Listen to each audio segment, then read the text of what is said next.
Neste vídeo eu reuni para vocês 7 dicas para quem vai imigrar sozinho. Já pega papel e caneta e não perde nada. Vem comigo. Há 4 anos em Portugal e 3 anos e meio eu morei sozinha. Então eu reuni aqui um pouquinho da minha experiência para dar umas dicas para vocês para ser melhor, mais fácil a sua fase de imigração, tá bom?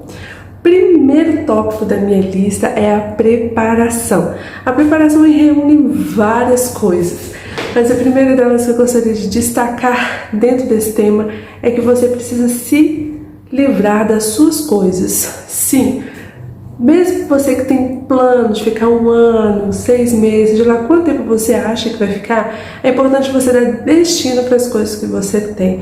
Você pode mudar de ideia no meio do caminho e ficar com as coisas todas paradas. Esse é um erro que eu cometi nas 2 vezes que eu imigrei, que foi para Londres a primeira vez e agora para Portugal. Fui para Londres com plano de ficar 6 meses, fiquei 2 anos. Vim para cá sem data assim para voltar, não sabia exatamente quanto tempo eu queria, mas eu deixei muita coisa ainda para trás. Livros, roupas, coisas que ficaram lá entulhando o meu quarto, até depois minhas irmãs, minha mãe, e dando fim nas coisas aos poucos. Isso é muito ruim, principalmente uma pessoa apegada como eu, sou apegada às minhas coisas. Então é muito difícil, foi difícil escolher o que trazer, é difícil saber o que deixar para trás, mas o meu conselho dentro da preparação é você dar fim nas coisas, decidir o que você realmente quer guardar, o que dá para vender, o que você quer doar, e pensar que dentro desse período que você vai estar fora, muita coisa pode mudar e talvez aquelas coisas não façam mais sentido, então dar fim para elas é muito importante. Uma outra coisa interessante dentro da preparação é você se despedir das pessoas corretamente. Não quer dizer que você nunca mais vai ver, mas a gente não sabe do futuro, né? O futuro não é garantido. E então é muito importante você visitar as pessoas que você acha importante, gastar tempo com aquelas pessoas que são mais importantes na sua vida, que você ama. Dar esse sentido de despedida, porque nós não sabemos do nosso futuro nem das outras pessoas. Então, aconteceu comigo quando eu estava em Londres, perdi meu avô. Aqui, quando eu estava em Portugal, perdi amigos, meu cunhado. Então, não é fácil nem falar disso sem ter vontade de chorar. Mas é muito difícil você não saber se você vai ver algumas pessoas de novo. Então, é importante que cada uma dessas últimas conversas antes da viagem seja da melhor forma possível, e para que você guarde boas lembranças daquele momento, deixe boas lembranças daquele momento e possa ir um pouco mais tranquilo para a sua viagem. Outra coisa muito importante com relação à preparação é a sua documentação. Deixar a sua documentação sempre em dia, verificar a validade dos documentos, por exemplo, carteira de motorista, ver se está tudo com uma data ali dentro do bom período, né, se precisa ou não renovar, e cartão de vacina, tudo isso com relação à documentação, dá uma checada. Se você tiver condição de deixar uma pessoa de confiança com alguma... esqueci o nome do documento... Gente, não lembrei, mas eu vou lembrar depois, eu vou escrever bem aqui, que é uma procuração, acabei de lembrar. Deixar uma procuração com alguém de confiança para que essa pessoa possa te ajudar em algum momento, se você precisar de resolver alguma coisa importante e não poder resolver. Vá ao banco, comunique a seu gerente que você vai estar em outro país, e para que essas transações que você precisar fazer via internet já fique mais facilitada, alguém já está sabendo. Então deixe tudo isso bem resolvido para você não ter nenhum problema depois. Outra coisa muito importante dentro da preparação ainda é a saúde. Antes de eu vir para cá, quando eu estava em Portugal, minha mãe fez questão que eu fizesse um check-up, todos os exames de rotina para ver se está tudo bem. Isso é muito importante, porque quando você chega em outro país, você não conhece ainda o sistema de saúde de lá. Você tem que, às vezes, procurar isso no momento muito sério. Então é importante que você já deixe isso preparado, já veja como é que você está, esteja tudo bem, para você não passar nenhuma dificuldade ao chegar no outro país, tá bom? E por último, dentro da preparação está o idioma, a cultura desse país que você vai. Você ter essa informação, procurar estudar um pouquinho, nem que seja minimamente o básico para você não passar muita dificuldade ao chegar lá. Por exemplo, quando eu fui morar em Londres, o inglês de lá é bem diferente do inglês americano, e o inglês americano era o que eu estava mais familiarizada, né, de estudo, de conhecimento no Brasil. Eu achei assim bem diferente, então você leva aquele choque assim de cultura, de língua, então é bom você ir se preparando para ser mais fácil a sua adaptação, ok? Segundo item da minha lista é estar aberta ao novo. O que significa isso? Você entender que vai mudar muita coisa para você. Talvez você está acostumada a ter seu quarto, a morar só com sua família, ou talvez de morar sozinho no Brasil, mas morar em outro país às vezes vai requerer de você um pouco mais de flexibilidade com relação, por exemplo, à moradia. O meu conselho para você é não more sozinho, a menos que você tenha muito recurso financeiro, porque é muito gasto morar sozinho.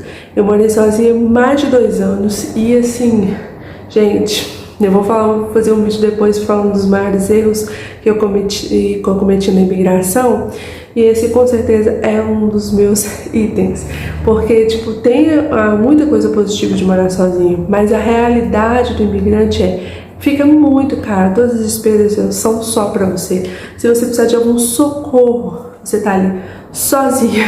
Então, assim, o mais aconselhável é você alugar um quarto ou dividir com alguém que você conhece, confia. E isso também é difícil, né, gente? Morar em quarto não é fácil, você muitas vezes divide casa com muitas pessoas. Teve uma casa que eu morei em Londres que nós dividíamos casa com 15 pessoas, é muita gente. Nesse lugar, por exemplo, eu fiquei pouquíssimo tempo porque eu não dei conta, né? Muita gente, tipo, dividindo a cozinha, dividindo o banheiro, os banheiros, geralmente essas casas são maiores, mas é um desafio muito grande, então você tem que estar aberto a essa experiência toda. Isso vai tudo no pacote, né? Até você estar mais estável entre casal ou entre família, que possa dividir uma casa e ter uma vida mais tranquila financeiramente falando.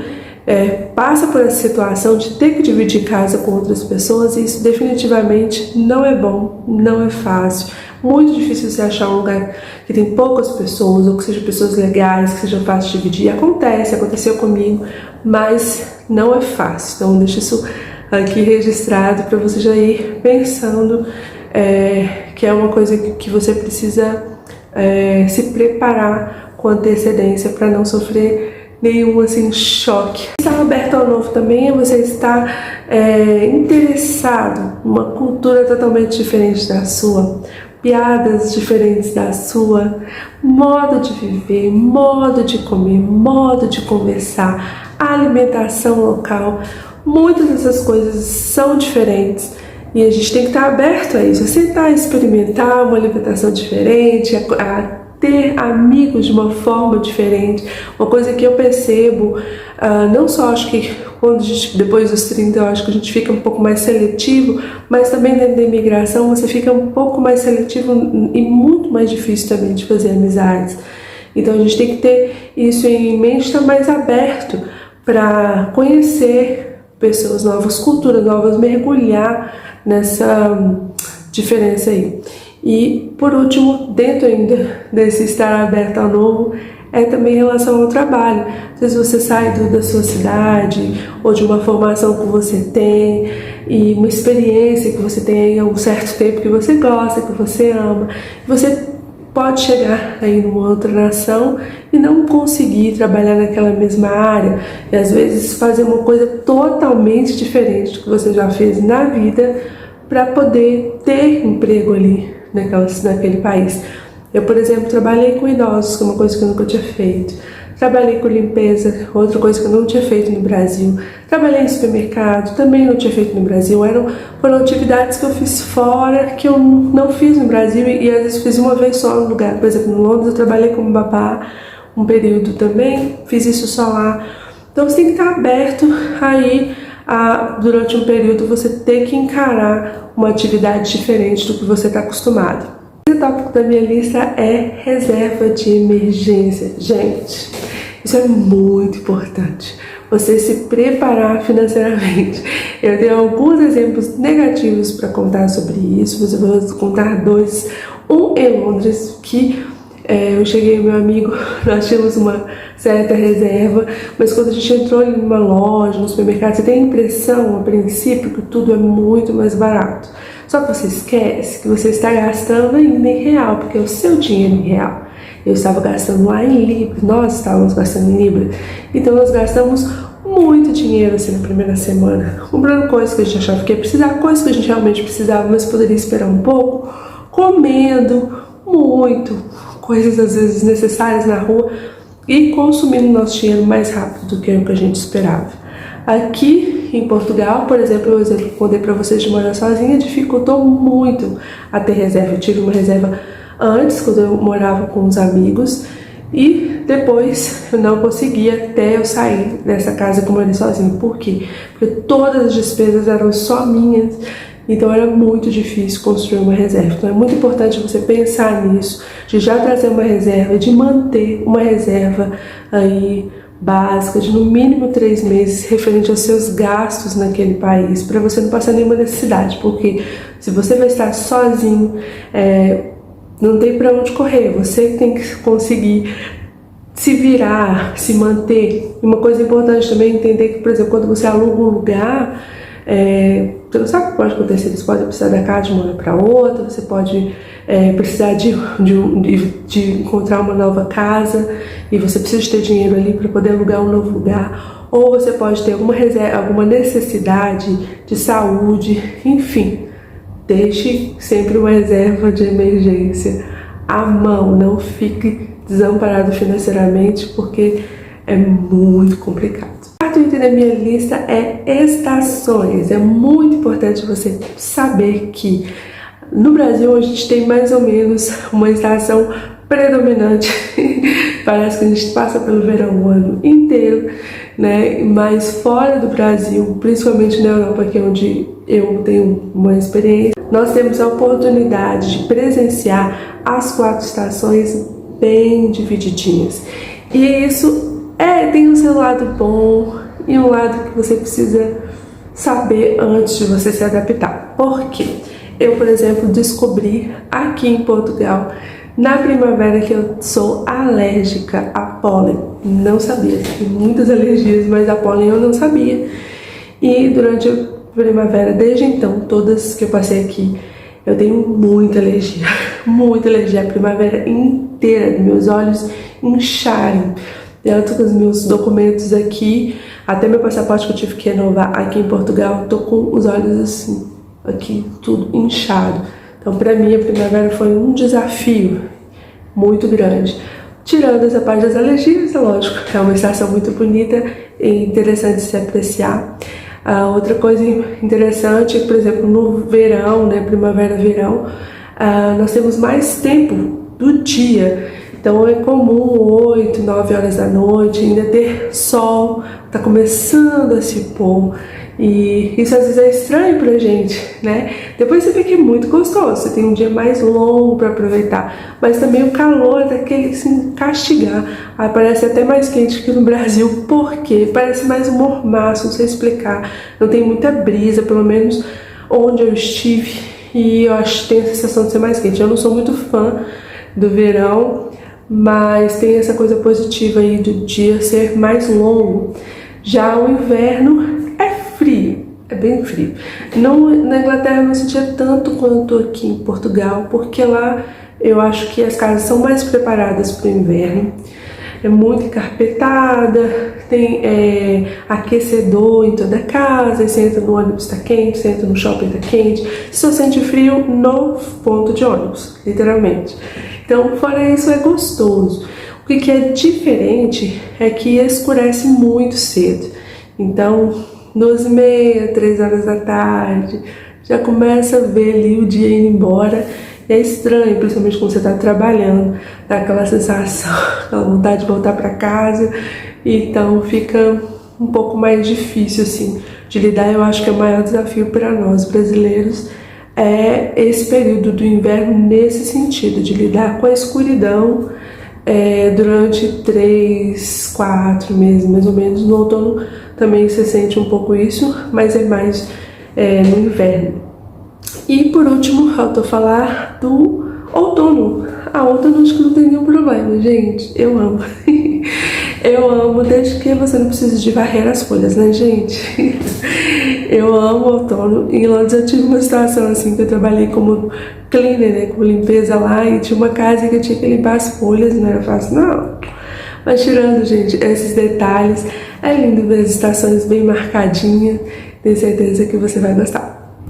Quinto item da minha lista é o desligamento das pessoas. Ai, gente, isso é o mais difícil, assim, na minha opinião, de tudo isso que eu vou falar pra vocês hoje, porque com o passar do tempo as pessoas vão acostumando com a sua ausência.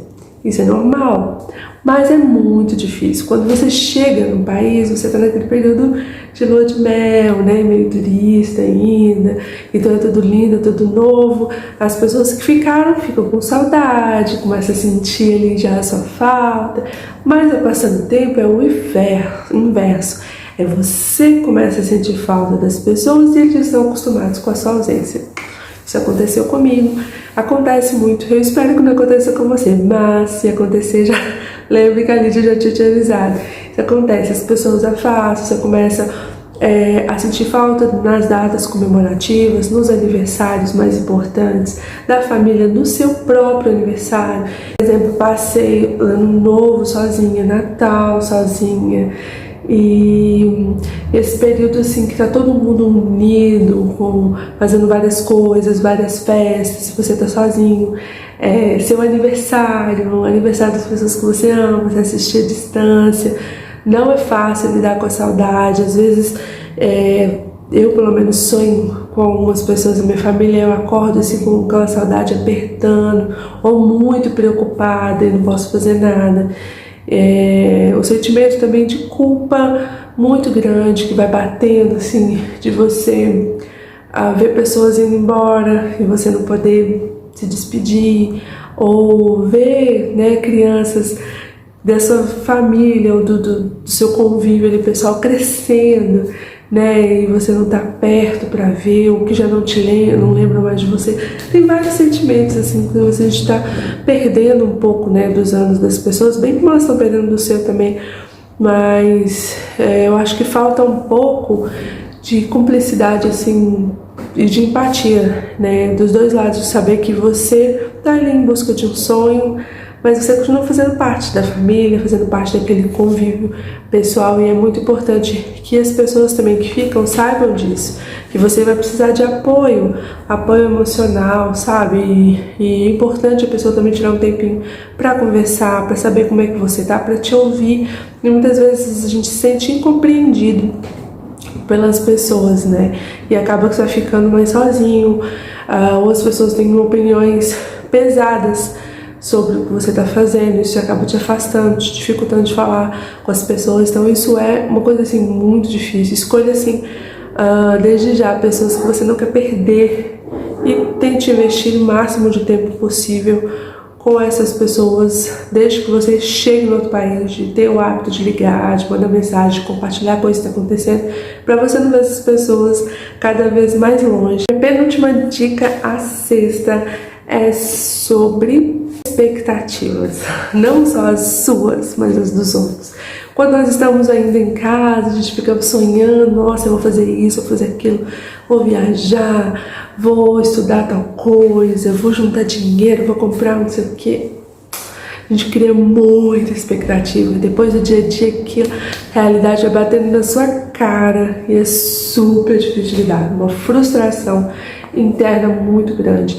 E não só a nossa, mas também as pessoas têm sobre nós, porque elas veem ali nas suas fotos, né, no status do WhatsApp, do Instagram, e começam a achar que você tem uma vida assim mega glamourosa, porque você tá tirando uma foto perto de uma torre muito bonita, de não sei o quê, mas não vê que o dia a dia de um imigrante é de muito trabalho, né, muito difícil. Então, assim, às vezes você quer falar como você está se sentindo, e você não vê pessoas terem paciência para ouvir ou entender você. Eu começo a te julgar. O que você já comprou? O que você está fazendo, né, com o seu dinheiro?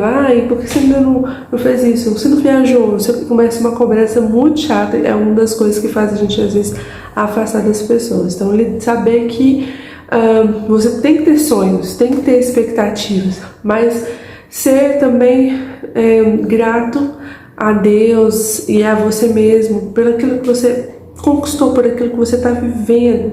Saber o que você está fazendo é importante também, e que está tudo bem não realizar todos os sonhos ou até o tempo que você queria. É importante que você saiba onde você quer chegar e esteja caminhando para isso dia a dia e respeitando a si mesmo, respeitando o seu tempo, respeitando também quando você percebe que não vai dar, não é para você. Eu acho isso muito importante e essencial na vida de um imigrante. Chegamos à última dica, a 7ª dica, que é resiliência. Sim. Você vai descobrir o real sentido dessa palavra, e vai se descobrir muito mais. É muito gostoso você começa a se conhecer muito mais, ver seus limites, seus valores, muito mais do que você já sabia, e entender também o quanto você é forte. Você vai se tornar muito mais resiliente do que você já é, porque você tem que estar sempre se superando, tem que estar sempre ali levantando e começando um outro dia com muito mais força do que a gente faz quando nós temos uma rede de apoio ao nosso redor. E isso te vai se tornar muito mais orgulhoso de si mesmo. Então saiba que com certeza é uma qualidade que você tem que desenvolver na vida de imigrante. Você não pode deixar para trás de jeito nenhum. Eu tinha para o vídeo de hoje. Eu espero que você tenha gostado, que isso tenha te ajudado de alguma forma, ou você que já está imigrando sozinho, ou você que ainda vai fazer isso, que isso possa te ajudar de alguma forma. Se você chegou até esse momento do vídeo e ainda não deu like, faça isso agora, por favor. Se inscreva no canal, ative o sininho para você ficar sabendo sempre quando tem um vídeo novo por aqui, e a gente se encontra no próximo vídeo então. Um beijo, tchau!